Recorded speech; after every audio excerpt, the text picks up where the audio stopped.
Bonjour à tous, j'espère que vous allez bien. Merci à tous d'être présents pour ce troisième webinar consacré à Morbit. Je rappelle que le replay vous sera envoyé comme d'habitude ce soir ou au plus tard demain. Si vous voulez les slides, prendre rendez-vous ou quoi que ce soit, n'hésitez pas à m'écrire ou à écrire à Thomas même. Le chat, utilisez-le pour poser des questions. On y répondra à la fin du webinar et s'il y a besoin d'un échange un peu plus approfondi, on vous recontactera dans la journée. Je vais pas m'attarder, je vais laisser la parole à notre directeur technique, Thomas. C'est à toi. Yes, merci Malo, bonjour à tous et bienvenue dans cette troisième édition du mois du webinar. Aujourd'hui, nous allons parler de la solution Morbit. 30 minutes, c'est court, donc on va aller à l'essentiel. Et on va parler de problèmes que vous connaissez tous et des manières de les résoudre. Je vais commencer par une question. Je vous laisse répondre dans le chat si vous le souhaitez. Mardi matin, un client vous appelle. La salle de réunion ne fonctionne pas et il vous dit « Nous avons une visio dans 20 minutes ». La question est combien d'outils différents vous avez sous votre main pour diagnostiquer? Vous avez les portails des fabricants, vous avez les portails des plateformes. Donc, le technicien se connecte sur la base de données interne, récupère les informations sur ce client, se connecte sur le dashboard Teams, Zoom, tout est vert, rien à signaler. Il va ensuite ouvrir le portail constructeur, Neatpulse, Polylens, etc. Rien à signaler, l'équipement est bien vu en ligne. Pas le choix, vous envoyez quelqu'un sur place. 2 heures après, vous recevez un SMS du technicien. L'écran était sur HDMI 2 au lieu de HDMI 1. Il est arrivé dans la salle, il a changé la source, problème réglé. Ce scénario, je suis prêt à parier que vous l'avez tous vécu. Ce qui est frappant, c'est pas l'incident en lui-même, mais c'est les outils que vous aviez. Avec les outils que vous aviez, vous ne pouvez pas le voir à distance, non plus le corriger. C'est exactement ce qu'on va regarder ensemble aujourd'hui. Attention, les outils existants sont de beaux outils. Chacun a été pensé dans son domaine. Le problème, c'est pas la qualité de ces outils, c'est qu'ils ont été conçus pour fonctionner en silo. Chaque fabricant développe son portail pour ses produits. Et c'est évident que c'est la bonne chose à faire. Par contre, chacun voit son périmètre. Aucun de ces outils voit vraiment votre périmètre à vous. Quand un utilisateur a un problème en salle, la cause peut être dans la plateforme, Teams, Zoom, dans l'équipement, dans l'intégration, dans les équipements d'intégration audiovisuelle, dans le réseau, sur les écrans, etc. Aucun outil natif ne fait cette corrélation. Et ce qui se produit concrètement, c'est 3 choses. Des déplacements inutiles, parce qu'on ne peut pas tout voir et diagnostiquer à distance aujourd'hui. Un temps de résolution allongé, le temps de croiser les informations, éventuellement une fois de plus d'envoyer quelqu'un sur place. Pendant ce temps-là, la visio ne peut pas avoir lieu. Et une visibilité réduite. L'état de votre parc à un instant T, vous ne l'avez pas dans un seul endroit unique. Et ça, c'est un problème d'autant plus critique parce que vos parcs clients sont de plus en plus hétérogènes.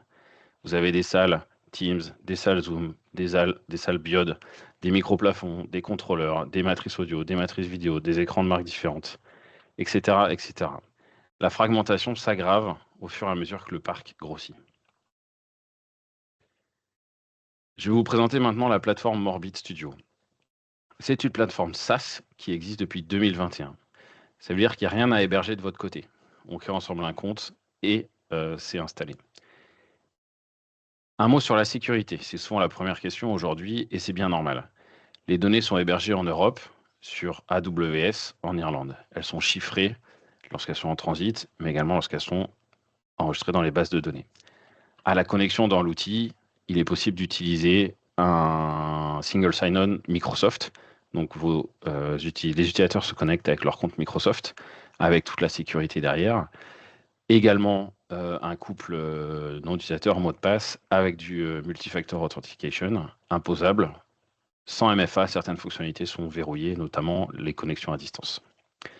On a à notre disposition un document sécurité complet disponible en français. Si vous voulez les détails, n'hésitez pas. La plateforme comporte 2 composants. Premièrement, le hub, c'est un petit service Windows ou Linux qui s'installe sur un équipement à proximité des équipements à superviser. dans l'entreprise en question. C'est une sonde qui sonde, bravo Thomas, c'est une sonde qui sonde le réseau local, qui accède aux équipements via des protocoles SNMP, SSH, HTTPS, HTTP éventuellement, pourquoi pas. Le hub établit des communications sortantes vers la plateforme SaaS. Donc, côté configuration pare-feu et audit de sécurité, c'est conforme. Le hub est également un relais local pour les prises en main à distance, les macros SSH, etc. On va y revenir dans la démo. Le deuxième composant, c'est le fait que la plateforme s'intègre via les API d'autres plateformes. On peut citer Teams avec les API Microsoft Graph, Zoom. On peut citer également des portails fabricants, par exemple NeedPulse, ControlHub chez Cisco, Polylens, Yealink MCS, etc. L'outil sait s'intégrer également avec la plateforme Google. Disruptive Technology pour des capteurs, par exemple, etc. La combinaison de ces deux composants, le hub et les intégrations via API cloud à cloud, nous permet d'avoir un résultat dans une seule plateforme, de pouvoir voir et agir sur les équipements audiovisuels, les MTR, les Zoom Rooms, les écrans, les équipements d'intégration, une fois de plus, contrôleurs, matrices, etc., voire même n'importe quel équipement IP présent sur le réseau de l'entreprise. Voir l'état, c'est top. La supervision, c'est super. Aujourd'hui, en 2026, on va plus loin. On va proposer des capacités pour agir sur les équipements. Ça veut dire quoi? Premièrement, sur n'importe quel équipement joignable en IP sur le réseau, via l'outil, vous avez accès à une supervision, bien sûr. En ce qui concerne les actions, une console, aujourd'hui SSH, la capacité de configurer des macros préconfigurés, des connexions type RDP, HTTPS, etc. pour gérer un reboot, lancer une mise à jour, récupérer une sauvegarde, etc. On le verra dans la démo. Pour tout ce qui est UC device, pour reprendre le vocabulaire de la plateforme, donc c'est tout ce qui va être équipement capable de produire des appels nativement, comme les MTR par exemple. Vous avez à disposition des actions pour redémarrer l'équipement, mettre à jour le logiciel, que ce soit l'agent Teams, le soft de l'équipement lui-même, également des accès facilités de prise en main à distance, que ce soit les protocoles RDP, SSH ou HTTPS. Sur la partie display, les écrans, moniteurs plutôt, vous allez pouvoir accéder directement à la gestion des sources, la gestion du volume et également les actions de mise en veille, réveil. Il faut savoir que chaque action est horodatée, tracée et attribuée à la personne qui l'a déclenchée. Donc il y a également un journal d'audit pour justement auditer les actions qui ont été faites. Puisqu'on parle d'intégration et d'action, un petit mot sur le futur. C'est vrai qu'aujourd'hui, chaque nouvelle marque ou équipement demande un travail d'intégration spécifique côté Morbit. L'intégration avec des outils comme Crestron, Lenovo, Logitech, Q6, Sony est en cours de développement. Néanmoins, la liste des demandes s'allonge chaque semaine. Shure, Panasonic, Barco, Audinate, Extron, Bose, Furman, Sennheiser, Plexus. J'arrête là, je pourrais citer quasiment autant de marques que le nombre de stands à l'ISE. Maintenant, imaginez un outil pensé et capable de solliciter n'importe quelle API de n'importe quel équipement présent sur le réseau, que ce soit en SSH, en HTTPS, etc. Sans attendre que l'éditeur fasse ce travail d'intégration au cas par cas. L'objectif, c'est de plus jamais avoir à dire non à un client parce que son équipement n'est pas dans la liste des équipements encore supportés. C'est tout l'objectif du Universal Device Manager qui est en cours de développement chez Morbit. Maintenant, imaginez un deuxième outil à côté qui travaille main dans la main avec l'Universal Device Manager. Cet outil est capable de faire du self-healing, de la réparation automatique. Un outil où vous pourrez ensemble configurer des actions sur un déclenchement automatique. Par exemple, un problème de qualité, une perte de ping, une macro SSH qui va ensuite redémarrer un équipement, une mise à jour, lancer une alerte. C'est ce qui arrive dans l'application et je serai ravi de vous en dire plus prochainement. Très prochainement. Assez parlé, place à la démo. Je vous propose de vivre ensemble 4 scénarios. Le premier scénario que j'ai nommé l'alerte avant que l'utilisateur appelle. Lundi matin, 8 h, vous ouvrez l'interface Morbit. Voilà ce que vous voyez. En haut, 5 blocs. Sur ces blocs, vous avez une vue directement des équipements, combien sont supervisés et des alertes actives. En dessous, vous avez des camemberts, statut en ligne, hors ligne, état de santé, et un histogramme des activités d'appel sur 30 jours. Je vois qu'un de mes équipements est en alerte. Mon écran, par exemple. Je clique dessus. En effet, je vois que cette salle, Display Boardroom, est éteinte depuis 9h54 ce matin. C'est pas normal. Le client ne m'a pas encore appelé. J'en profite pour cliquer sur l'équipement directement et je vois ici l'ensemble des informations et je vais allumer l'équipement. Directement, j'ai pu résoudre l'incident avant que l'utilisateur m'appelle. Je peux également voir que cet équipement est lié à une MTR, qui est justement la salle pour laquelle je suis mandaté pour superviser l'équipement. Et l'équipement est à côté de moi, vient de s'allumer. Voilà directement le bénéfice ajouté. C'est pas juste voir le problème, c'est le voir avant que ça devienne un incident signalé. Il faut savoir que l'alerte a été également envoyée par email au service support de votre entreprise, par exemple. Le deuxième scénario, le redémarrage sans déplacement. Cette fois-ci, vous êtes en ligne avec un utilisateur qui vous dit « je suis sur un terminal », par exemple une Teams Room, ça rame, les réunions se lancent mal. Quand j'appuie sur l'interface, il faut que j'attende 3, 4, 5 secondes. Est-ce que vous pouvez faire quelque chose? En temps normal, qu'est-ce que vous faites? Vous envoyez quelqu'un redémarrer l'équipement. Je vais vous montrer directement cette capacité depuis l'outil. Je vais cette fois-ci aller dans mes UC Device, où je retrouve ici la liste de mes équipements. On va reprendre par exemple la MTR dont l'écran était éteint. Et j'ai directement ici des actions possibles, notamment planifier un redémarrage. Je peux le planifier maintenant, je peux le planifier une fois ou de manière récurrente. Je vais le planifier, par exemple, ce soir. La tâche a été créée, elle est maintenant visible dans mon outil. Ici, je retrouve la liste des tâches en cours avec un redémarrage. Par exemple, cet équipement a déjà été redémarré le 20 mars, pardon, et j'ai ici une tâche planifiée en statut pending.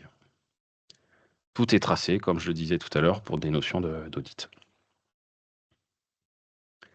J'en profite, posez vos questions dans le chat, nous y répondrons tout à l'heure.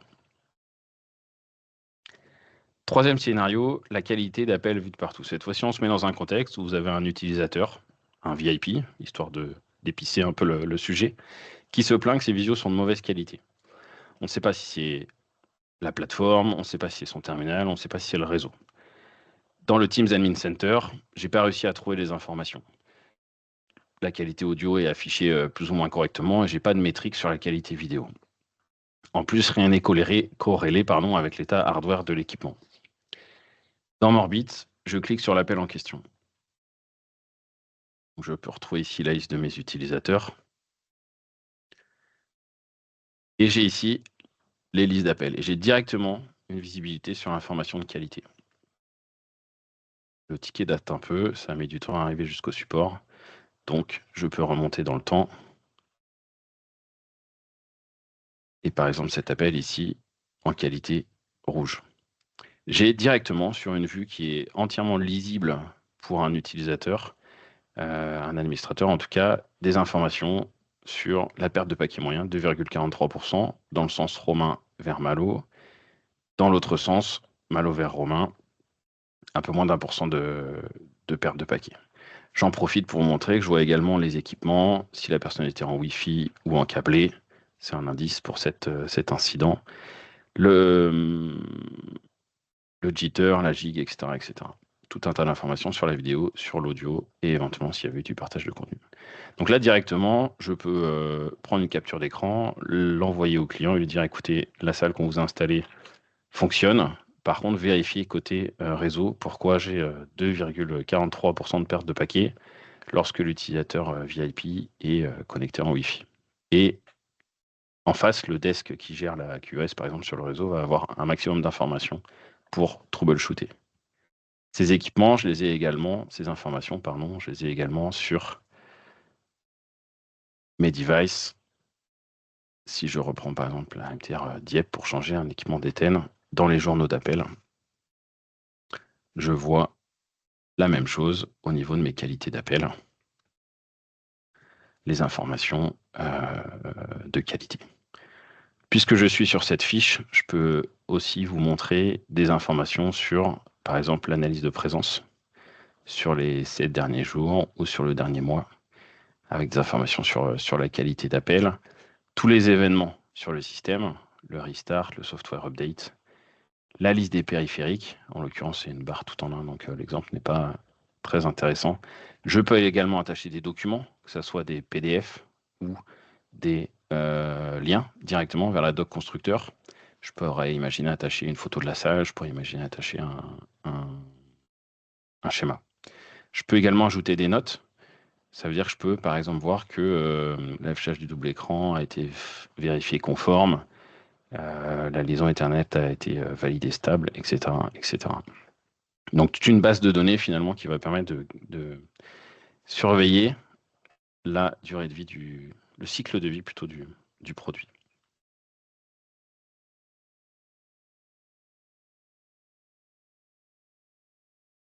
Dernier scénario que je vous propose de vivre ensemble, l'audit des versions. Cette fois-ci, on est dans un contexte un peu particulier. Certains constructeurs font l'effort d'auditer leur logiciel et d'informer publiquement les risques de failles de sécu avec un package de mise à jour.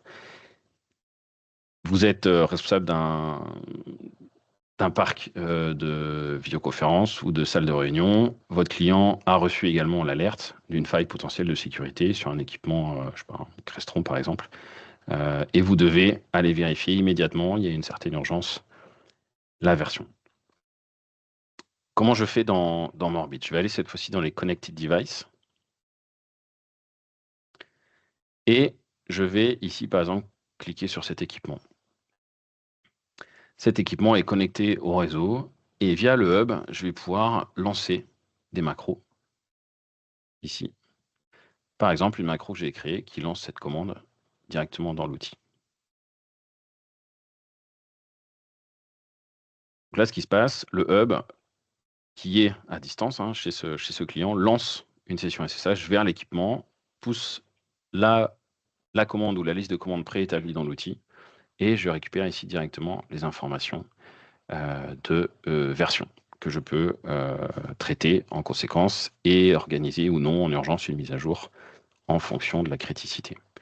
J'ai également accès à une console SSH directement. Et là, une fois de plus, on parle d'un outil qui est juste sur le réseau. Il n'y a pas eu d'intégration spécifique. Donc, ce que je vous montre ici, vous l'avez avec n'importe quel équipement. Ici, je retrouve mes macros préconfigurés, le journal d'erreur, mais je peux également envoyer des commandes spécifiques.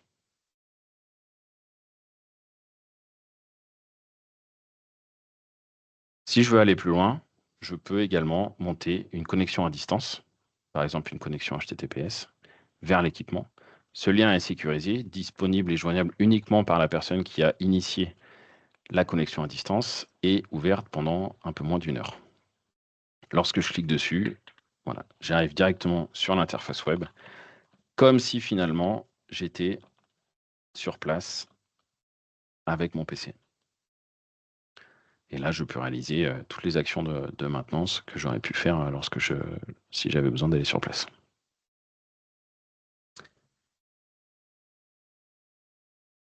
Si vous avez des questions, une fois de plus, n'hésitez pas.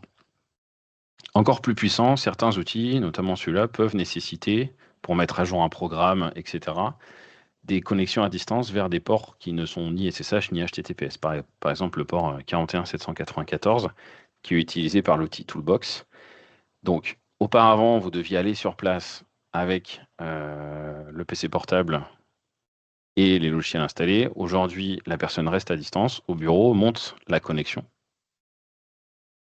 L'application lui retourne un couple adresse IP port qu'il va pouvoir ouvrir dans son outil. Le hub à distance va router cette connexion vers le port que j'ai spécifié. Et je vais pouvoir à distance interagir sur l'outil, comme si finalement j'étais juste à côté dans la salle. Donc vous imaginez le gain de réactivité lorsqu'un client vous demande de faire une mise à jour d'un programme, etc., etc. On n'est pas que dans la maintenance suite à une panne, on peut aussi être dans des gestions du changement. Vous reconnaissez également dans ce menu les notions d'analyse, la disponibilité de l'équipement sur les dernières 24 heures. Et je peux ici activer également mes alertes avec une alerte qui est désormais traitée puisqu'elle était hors ligne de 19h36 à 8h18 aujourd'hui. Dans l'outil, je peux également créer un ticket directement dans cette fiche. Le ticket sera affecté à cet équipement.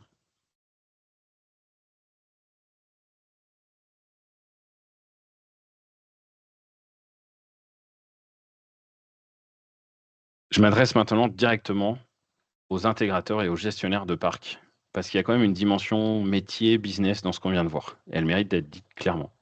Premier point, le déploiement est rapide. On n'est pas sur un projet de plusieurs semaines. Le déploiement peut se faire en même temps que l'intervention quand vous avez quelqu'un sur place.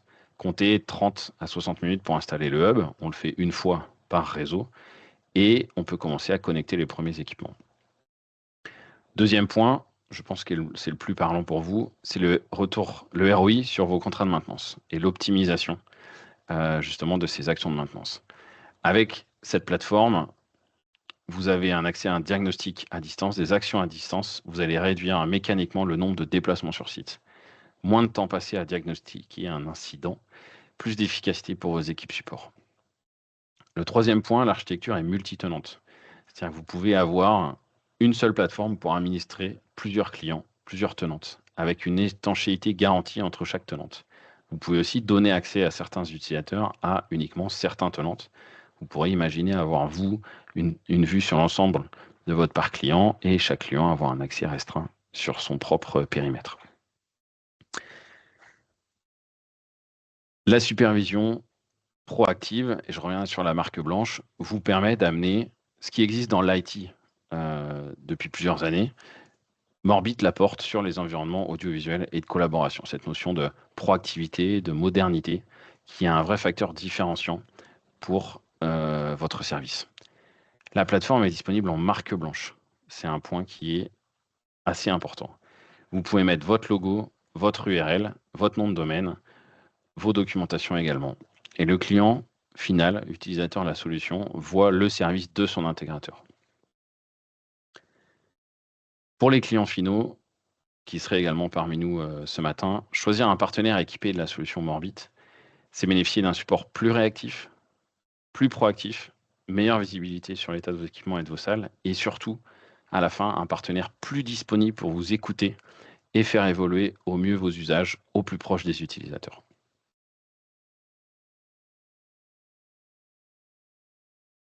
« 30 minutes, c'est trop court pour décider quoi que ce soit.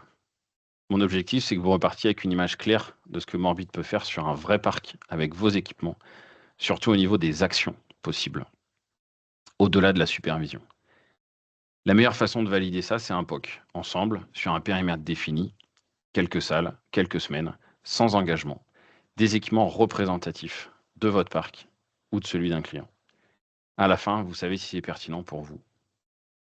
Si vous voulez, on peut cadrer ça ensemble. Envoyez-nous un message directement après le webinaire. Avec Miles, vous bénéficiez d'un accompagnement en proximité, des équipes certifiées, des moyens commerciaux et techniques dédiés pour vous accompagner sur toutes les étapes de la qualification au support après-vente. Je vais maintenant répondre aux questions.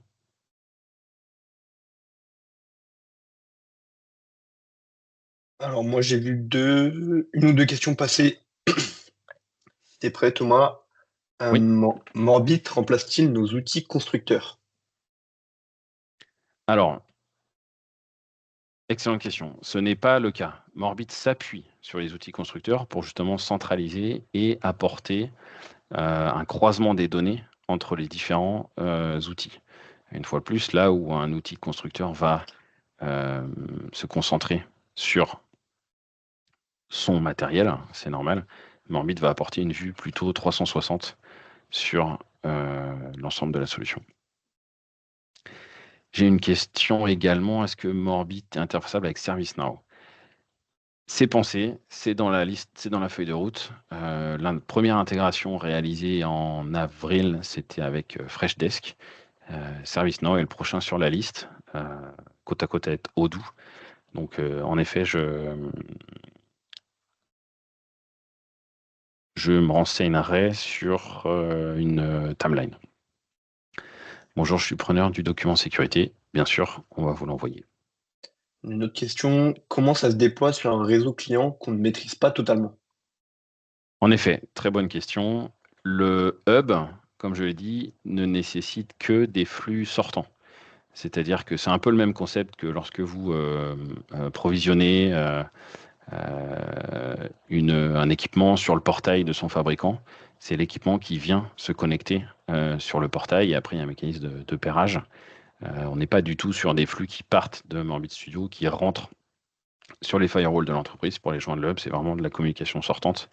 C'est la tendance aujourd'hui au niveau des notions de cybersécurité. Il nous reste quelques minutes. Est-ce que l'on a d'autres questions?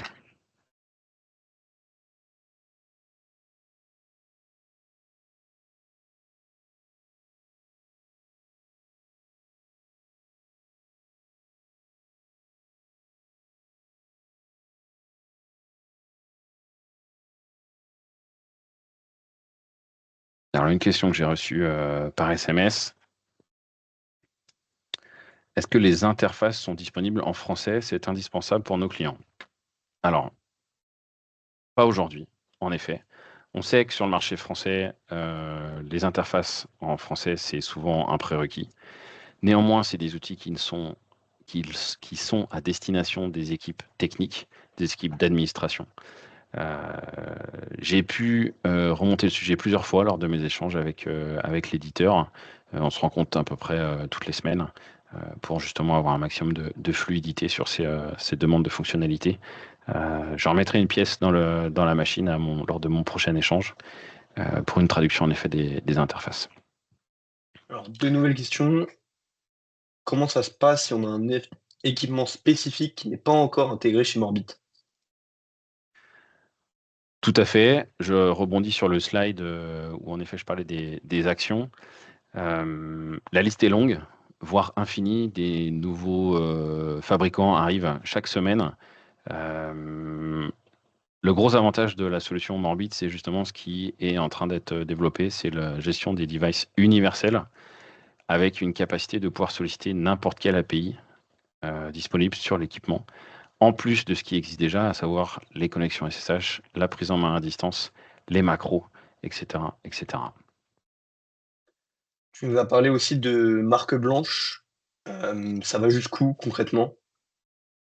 Donc les notions de marque blanche, c'est documenté également sur le site du support de Morbit.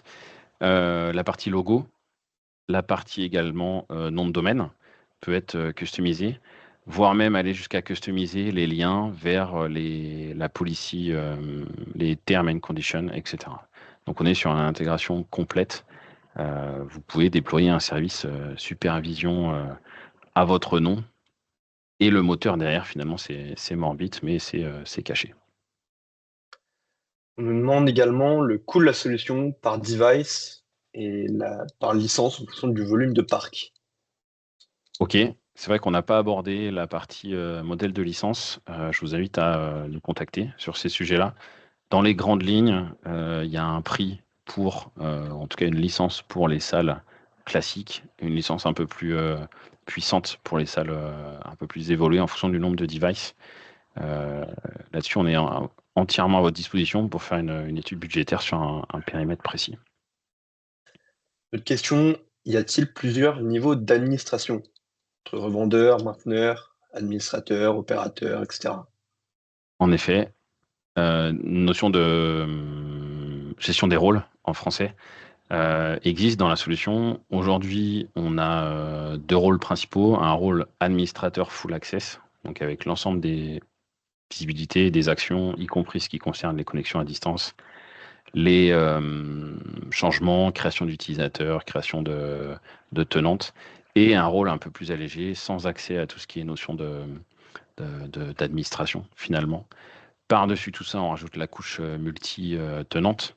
On peut très bien imaginer avoir un tenante pour le super admin avec une vue globale et un tenant plus restreint pour certains utilisateurs.